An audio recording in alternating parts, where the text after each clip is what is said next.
নমস্কাৰ, স্বাগতম জনাইছোঁ আপোনালোকক মোৰ চেনেলটোলৈ। ভাল খবৰ আপোনালোকৰ বাবে। প্ৰায় 14টা লাট গাঁওবুঢ়াৰ পোষ্ট খালী হৈছে।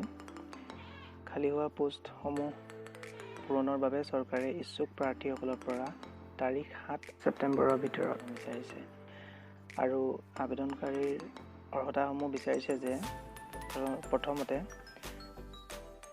তেওঁলোক ভাৰতীয় নাগৰিক হোৱাৰ লগতে গাঁৱৰ বাসিন্দা হ'ব লাগিব প্ৰথমতে, আৰু দ্বিতীয়তে ন্যূনতম বয়স তেওঁলোকৰ 25 বছৰ বিচাৰিছে আৰু ক্লাছ 10 পাছ হ'ব লাগিব তেওঁলোক।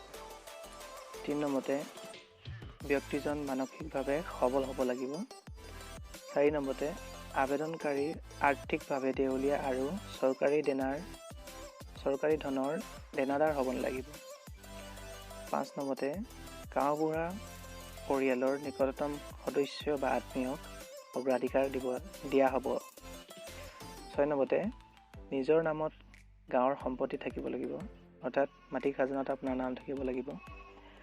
7 নম্বৰতে আবেদনকাৰীৰ কোনো পলিটিকেল পাৰ্টি হ'ব নালাগিব। ইয়াতে 7 নম্বৰ পইণ্টটো অধিক গুৰুত্বপূৰ্ণ। আৰু 8 নম্বৰতে দিয়া হৈছে ব্যক্তিজন সমাজত নাম থকা হ'ব লাগিব, অৰ্থাৎ সমাজৰ সকলোতে পৰিচিত হ'ব লাগিব। 9 নম্বৰতে লগতে তেখেত সমাজ কল্যাণ আঁচনিসমূহত ওতঃপ্ৰোতভাৱে জড়িত থকা হ'ব লাগিব। আৰু তেওঁলোকৰ প্ৰমাণপত্ৰ হিচাপে বিচৰা হৈছে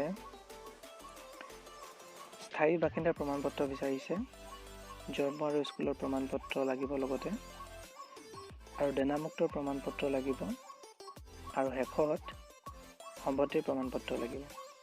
এই 4খন প্ৰমাণপত্ৰ বিচাৰিছে। ইয়াত আপোনালোকে এই যিমানবিলাক নথিপত্ৰ আছে আপোনালোকে সকলোবিলাক চেল্ফ এটেষ্ট কৰি পিনে আপোনালোকে কামৰূপ জিলাৰ DC অফিচত 7/9/2021 তাৰিখৰ ভিতৰত জমা দিব লাগিব। ইয়াৰ লাষ্ট ডেট বান্ধি দিয়া হৈছে 7/9/2021। আৰু ইয়াত চাব পাৰে আপোনালোকে পোষ্টবিলাক কোনখন গাঁৱত কিমান আছে সেইবিলাক ইয়াত দিয়া হৈছে।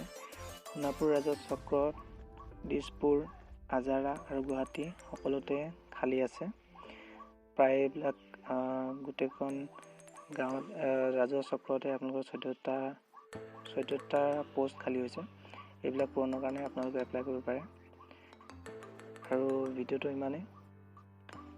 আজি ভিডিঅ'টো ইমানতে। আপোনালোকে মোৰ চেনেলটো ছাবস্ক্ৰাইব কৰি ৰাখিব যাতে এনেধৰণৰ আৰু ভিডিঅ' আপডেট আপোনালোকে পাই থাকে। ইমানেই ভিডিঅ'টো। ধন্যবাদ।